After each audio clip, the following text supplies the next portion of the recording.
Hey everyone, welcome to my channel. Guys, आज मैं आपके साथ शेयर करने वाली हूँ Yoonmin fan fiction psycho mafia obsession का पार्ट 6। तो चलिए स्टोरी को स्टार्ट करते हैं। ओल्ड मिस्टर पार्क जिमिन को अपने रूम में आने का कहकर खुद अपने रूम में चले जाते हैं। जिमिन एक तीखी नज़र योंगी के मॉम डैड पर डालता है और वो अपने ग्रैंडपा के रूम में चला जाता है। ओल्ड मिस्टर पार्क उसे अपने रूम में देखकर एक गहरी सांस लेते हैं और फिर कुछ सोचते हुए उससे कहते हैं, तुमने ये क्या किया है और क्यों किया है, क्या मैं जान सकता हूँ? और तुमने इसके बारे में मुझे क्यों नहीं बताया? जिमिन कहता है, ग्रैंडपा, मैंने कुछ नहीं किया है। क्या किया है मैंने? आप कहना क्या चाहते हैं? वही जो तुम समझ रहे हो, ग्रैंडपा बोले। ग्रैंडपा, मैं उससे बहुत ज़्यादा प्यार करता हूँ। मैंने उसके फादर को शादी के लिए प्रपोज़ल भी दिया, बट उसने इनकार कर दिया। तो मैं और क्या करता? मुझे ये करना ही था क्योंकि मैं उसके बिना नहीं रह सकता। और आप मुझे अच्छे से जानते हैं, जो मैं चाहता हूँ उसे अपनी लाइफ में पाकर ही रहता हूँ, उसे हासिल कर कर रहता हूँ। जिमिन बोला और फिर अपने ग्रैंडपा की तरफ देखने लगता है अपनी इमोशनलेस आइज़ के साथ। ग्रैंडपा कोल्ड टोन में कहते हैं, यस आई कैन सी, मैं देख सकता हूँ। तुमने जो किया है उसके बाद मैं ये समझ सकता हूँ कि तुम उससे बहुत ज़्यादा प्यार करते हो, कि वो लड़का तुम्हारी ज़िद है और तुम उसे पूरा करना चाहते हो। यस ग्रैंडपा, वो मेरी ज़िद ही है। अगर आप मेरे प्यार को मेरी ज़िद कहना चाहते हैं तो ठीक है, ज़िद ही सही, बट मैं उसे अपनी लाइफ से दूर नहीं जाने दूंगा। तुम जानते हो वो बीमार है, उसके पेरेंट्स ने मुझे बताया।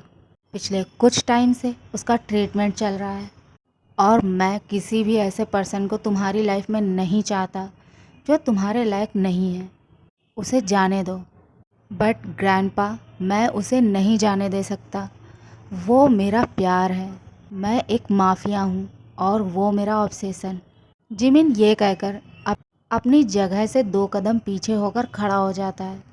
उसके ग्रैंडपा उसकी तरफ 2 कदम आगे बढ़ाते हुए कहते हैं, आई नो कि तुम माफिया हो, बट मैं कौन हूँ ये भी तुम अच्छे से जानते हो।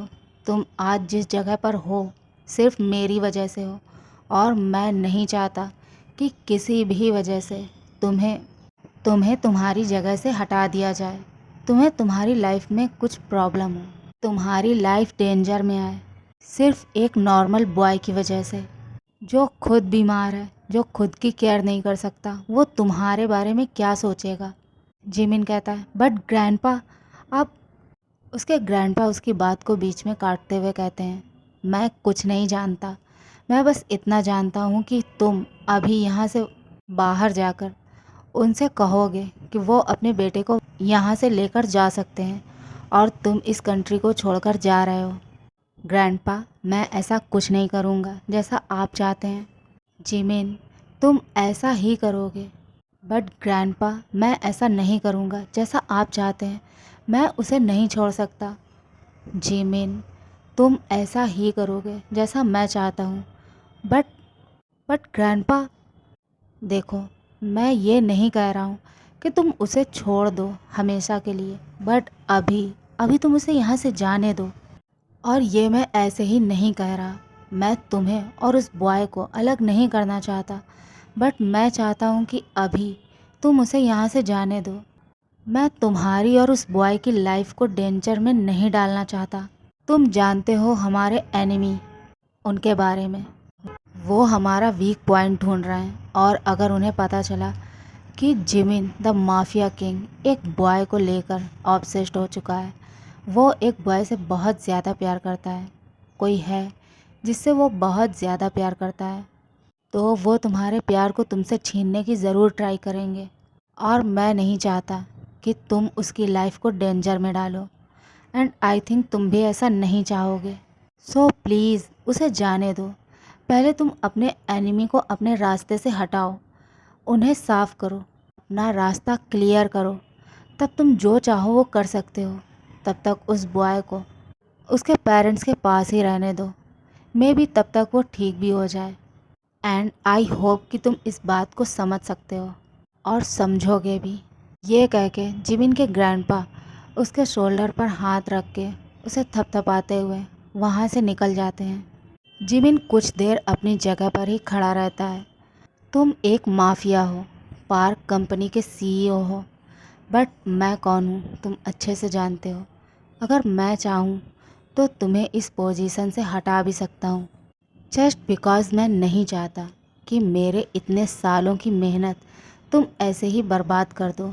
एक मामूली से लड़के के लिए मैं अपना एम्पायर नहीं खो सकता। जो मैंने तुम्हें दिया है वो मैं तुमसे वापस ले भी सकता हूँ। तो अब तुम सोचो कि तुम्हें क्या करना है, तुम्हें क्या चाहिए। तुम मेरे बेटे के वन एंड ओनली चाइल्ड हो। मैं तुम्हें बर्बाद होते हुए नहीं देख सकता हूँ। मैं तुमसे ये नहीं कह रहा हूँ कि तुम उसे हमेशा के लिए भूल जाओ। अभी के लिए तुम बिजनेस और माफिया वर्ल्ड को संभालो। उसके बाद जब सही वक्त होगा मैं तुम्हें खुद बता दूंगा। अभी तुम इस कंट्री से बाहर जा रहे हो, जब सही टाइम होगा मैं तुम्हें खुद वापस बुला लूँगा और फिर तुम उस बॉय के साथ रह सकते हो। जिमिन अपने स्पॉट पर ही जम जाता है। वो अपने आप को कर्ज करने लगता है। क्यों वो एक माफिया है, क्यों वो एक ऐसा इंसान है जो अपने प्यार को अपने साथ भी नहीं रख सकता। अब अगर वो चाहे भी तो इससे पीछे नहीं हट सकता। वो मन ही मन सोचता है, मैं तुम दोनों को नहीं छोड़ूंगा। मैं तुमसे इस बात का रिवेंज लेकर रहूँगा। मैं तुमसे इस बात का बदला ज़रूर लूँगा। तुम दोनों ने मुझे मेरे बेबी से अलग किया है। तुम्हें क्या ज़रूरत थी यहाँ आने की, मेरे ग्रैंडपा से मिलने की, उनसे ये सब कुछ बताने की। I am sorry baby, but तुम्हारे पेरेंट्स ने अच्छा नहीं किया। मिस्टर मिन, मैं तुम्हें ज़िंदा नहीं छोड़ूंगा। तुमने मेरा ईगो हर्ट किया है, तुमने मेरे दिल को चोट पहुंचाई है और मैं तुम्हें ऐसे ही नहीं जाने दूंगा। अभी के लिए तो तुम यहाँ से जा सकते हो, बट मैं वापस आऊँगा। लेकिन कब तक? एक दिन मैं ज़रूर वापस आऊँगा। मैं वापस आऊँगा और तुम्हारी आंखों के सामने से तुम्हारे बेटे को लेकर जाऊँगा और तुम दोनों कुछ नहीं कर पाओगे। उसके बाद मैं तुम लोगों को बताऊँगा। जिसे अपनी जान बनाकर अपने साथ रखना चाहो, अगर उसे कोई तुमसे दूर करे तो कैसा लगता है। अभी के लिए तो मैं ये कंट्री छोड़कर जा रहा हूँ, बट एक दिन मैं वापस ज़रूर आऊँगा और तब मैं तुम दोनों को देख लूँगा। और ये कह के जिमिन अपने ग्रैंडपा के रूम से बाहर आ जाता है। वो लिविंग रूम में आकर देखता है योंगी के पेरेंट्स जो अपने बेटे को शांत कराने की ट्राई कर रहे थे, जो कि बहुत ज़्यादा डरा हुआ और बहुत ज़्यादा क्राई कर रहा था। योंगी को रोता हुआ देखकर जिमिन के हार्ट में बहुत ज़्यादा पेन फील होता है। वो अपना एक हाथ अपने हार्ट चेस्ट पर रखता है और मन ही मन सोचता है, आई एम सॉरी बेबी, मुझे तुमसे दूर जाना होगा एंड आई नो कि तुम भी मुझसे दूर नहीं जाना चाहते हो। बट हमारी फैमिली जो हमें अलग करना चाहती है, बट आई प्रॉमिस कि मैं वापस आऊँगा और तुम्हें अपने साथ लेकर जाऊँगा। You don't worry. जिमिन की आइज़ फुल्ली रेड थी और वो बहुत ज़्यादा गुस्से में लग रहा था। वो उन सब के पास आता है और मिस्टर मिन से कहता है, तुम अपने बेटे को यहाँ से लेकर जा सकते हो, तुम फ्री हो। अब मैं तुम्हारे रास्ते में नहीं आऊँगा, मैं जा रहा हूँ। जिमिन के माउथ से ये सुन के कि वो अपने बेटे को वहाँ से लेकर जा सकते हैं, योंगी के पेरेंट्स बहुत ज़्यादा हैप्पी हो जाते हैं और वो अपने बेटे को अपने साथ लेकर वहाँ से जाने लगते हैं। तभी जिमिन कहता है, स्टॉप, वेट, मैं अभी तो यहाँ से जा रहा हूँ और तुम इसे यहाँ से लेकर जा रहे हो, बट याद रखना मैं वापस ज़रूर आऊँगा और तब तक तुम दोनों को मेरे बेबी का बहुत अच्छे से ख्याल रखना है, ओके। योंगी के फादर जिमिन की तरफ मुड़कर देखते हैं। जिमिन एक स्माइल देता है, एक साइको स्माइल। वो स्मार्ट करते हुए उसकी तरफ देख रहा था, जिसमें कुछ छुपा था, जैसे वो किसी तरह की वार्निंग हो उनके लिए। मिस्टर मिन उस पर ज़्यादा ध्यान ना देकर अपने सन को वहाँ से लेकर चले जाते हैं। जिमिन भी अब और उन्हें परेशान नहीं करता, इसीलिए उन्हें लगा कि अब वो हमेशा के लिए उनकी लाइफ से चला गया है। Flashback and present time.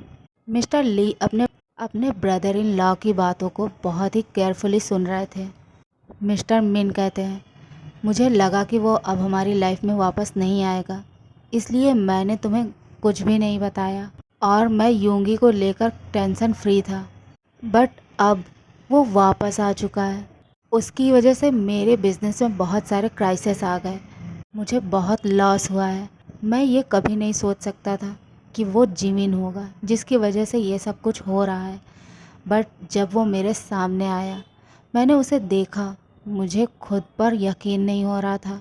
मुझे अपनी आइज़ पर यकीन नहीं हो रहा था कि वो जिमिन है। और अब वो चाहता है कि मैं योंगी को उसे दे दूं। वो योंगी को हमसे छीनना चाहता है। वो योंगी को मेरी लाइफ से, हमारी लाइफ से लेकर जाना चाहता है। बट मैं ऐसा नहीं होने दे सकता। मिस्टर ली कहते हैं, डोंट वरी, ऐसा कुछ भी नहीं होगा, सब कुछ ठीक हो जाएगा। मिस्टर मिन मिस्टर ली से रिक्वेस्ट करते हैं कि वो योंगी को यहाँ से लेकर कहीं दूर चला जाए, किसी ऐसी जगह जहाँ जिमिन ना पहुँच पाए, जिसके बारे में जिमिन को पता ना हो, जिससे जिमिन कभी उस तक ना पहुँच पाए। मिस्टर ली इसके लिए रेडी हो जाते हैं। मिसेस मिन कहती है, मैं भी अपने बेटे के साथ जाऊंगी। मिस्टर मिन मना करते हुए कहते हैं, नहीं, हमें यहीं रुकना होगा। अगर हम उसके साथ गए तो कुछ भी हो सकता है। वो हमें ढूंढते हुए यहाँ आएगा। उसे लगेगा कि योंगी यहीं है और तब तक योंगी बहुत दूर जा चुका होगा। उसकी मॉम कहती है, बट मैं उसके साथ रहना चाहती हूँ। उसके डैड कहते हैं, नहीं, मेरे लिए मेरे बेटे की सेफ्टी ज़्यादा ज़रूरी है। वो इम्पॉर्टेंट है। तुम्हारा उसके साथ होना या ना होना ये इम्पॉर्टेंट नहीं है। मिस्टर ली कहते हैं, बट ऐसी कौन सी जगह होगी जहाँ वो नहीं पहुँच सकता, जहाँ मैं उसे लेकर जा सकता हूँ। डोंट वरी, मैंने सारा अरेंजमेंट कर दिया है। तुम्हें बस आज रात में उसे लेकर यहाँ से किसी भी तरह एयरपोर्ट पहुँचना होगा। आज रात की ही फ़्लाइट है और तुम्हें यहाँ से निकलना होगा। बट क्या वो अपनी मॉम को छोड़कर मेरे साथ जाने के लिए रेडी होगा? मिस्टर ली कहते हैं और अपनी जगह से उठकर खड़े हो जाते हैं। डोंट वरी, इसके बारे में तुम मत सोचो, मिस्टर मिन ने कहा, और वो भी अपनी जगह से उठकर खड़े हो जाते हैं और जिमिन के रूम की तरफ जाने लगते हैं। मिसेस मिन भी उनके साथ थी। मिस्टर और मिसेस मिन योंगी के रूम में आ जाती हैं। वो देखते हैं योंगी जो अपने टॉयज़ के साथ खेल रहा था। मिसेस मिन योंगी के पास आकर उसे हग करते हुए कहती हैं, बेबी, क्या तुम ठीक हो? योंगी अपनी लिटिल वॉइस में कहता है, yes mama, I am fine, I am okay. Mama, see, uncle ने मेरे लिए कितने सारे टॉयज़ लिए हैं। मैं इन टॉयज़ के साथ खेलूँगा। ये सारे टॉयज़ मेरे हैं, है ना मम्मा? उसकी मॉम उसके हेयर्स को सहलाते हुए कहती है, यस बेबी, ये सब तुम्हारे लिए है और अगर तुम्हें कुछ भी चाहिए तो तुम मुझसे बता सकते हो। मैं तुम्हारे लिए वो सब कुछ ला दूँगी, ओके? योंगी कहता है, मम्मा, आई एम स्लीपी, मुझे बहुत नींद आ रही है, क्या मैं सो जाऊँ? उसकी मॉम कहती है, नो बेबी, अभी तक तुमने कुछ नहीं खाया है और मैं तुम्हें ऐसे नहीं सोने दूँगी। योंगी कहता है, मम्मा, मैंने चॉकलेट खाई है ना, अब मुझे भूख नहीं है। उसकी मम्मा कहती है, नो माय सन, मैं अभी तुम्हारे लिए कुछ मेक करके लाती हूँ, ओके? तुम पहले कुछ खा लो, उसके बाद ही तुम सो सकते हो, ठीक है? और ये कह के वो वहाँ से चली जाती हैं। मिस्टर मिन अपने बेटे को समझाते हुए कहते हैं, योंगी, माय चाइल्ड, मैं तुमसे कुछ बात करना चाहता हूँ। योंगी कहता है, यस पापा, आप क्या कहना चाहते हो? उसके डैड कहते हैं, पहले तुम प्रॉमिस करो कि तुम एक बिग बॉय की तरह बिहेव करोगे। अब तो मेरा बेटा बड़ा हो गया है ना और वो एक बिग बॉय बन चुका है, तो अब मेरा बेटा बिग बॉय की तरह बिहेव करेगा, है ना? रियली पापा, मैं बिग बॉय हो गया हूँ? Yes, I am big boy और मैं अब बिग बॉय की तरह बिहेव करूँगा।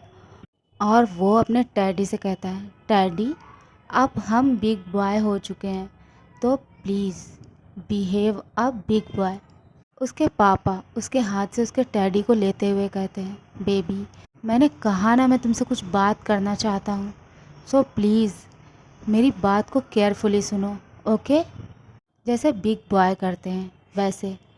योंगी अब केयरफुली अपने डैड की तरफ देख रहा था और उसकी बातों को सुनने के लिए बिल्कुल रेडी था। मिस्टर मेन कहते हैं, बेबी तुम अपने ली अंकल को बहुत पसंद करते हो ना? योंगी हाँ में अपना सिर हिलाता है। वो कहते हैं, और वो भी तुमसे बहुत प्यार करते हैं, है ना? योंगी अगेन हाँ में अपना सिर हिलाता है। बेबी तुम्हें पता है, मैंने सुना कि तुम्हारे ली अंकल इस कंट्री से बाहर जाना चाहते हैं। योंगी अपनी आइज़ वाइडन कर लेता है और उसका माउथ लिटिल ओपन हो जाता है। क्या? बट वो यहाँ से क्यों जाना चाहते हैं? तुम्हें पता है वो कहाँ जाने वाले हैं? कहाँ पापा? ओके गाइस, आज के लिए बस इतना ही। गाइस, अगर आपको मेरी स्टोरी पसंद आती है तो प्लीज़ इसे लाइक करो, शेयर करो और कमेंट करो। प्लीज़ यार मुझे सपोर्ट करो। एंड आई नो कि मैं स्टोरी शेयर करने में बहुत ज़्यादा टाइम ले रही हूँ, उसका कुछ रीज़न है। अगर आप लोग इसके बारे में जानना चाहते हैं तो मैं लाइव आकर इसके बारे में आपको बता सकती हूँ, और अगर आप लोग नहीं जानना चाहते हैं तो कोई बात नहीं। और हाँ, अगर आप लोग चाहते हैं कि मैं लाइव आऊँ तो आप लोग कमेंट करके मुझे अपना टाइम बता देना। मैं उस टाइम लाइव आने की ट्राई करूँगी। मैं नाइट के टाइम पर लाइव आ सकती हूँ अगर आप लोग चाहो तो। अगर आप चाहते हो कि मैं लाइव आऊँ, आपसे बात करूँ, तो प्लीज़ मुझे कमेंट ज़रूर करना। Thanks for watching my video. Love you, bye bye.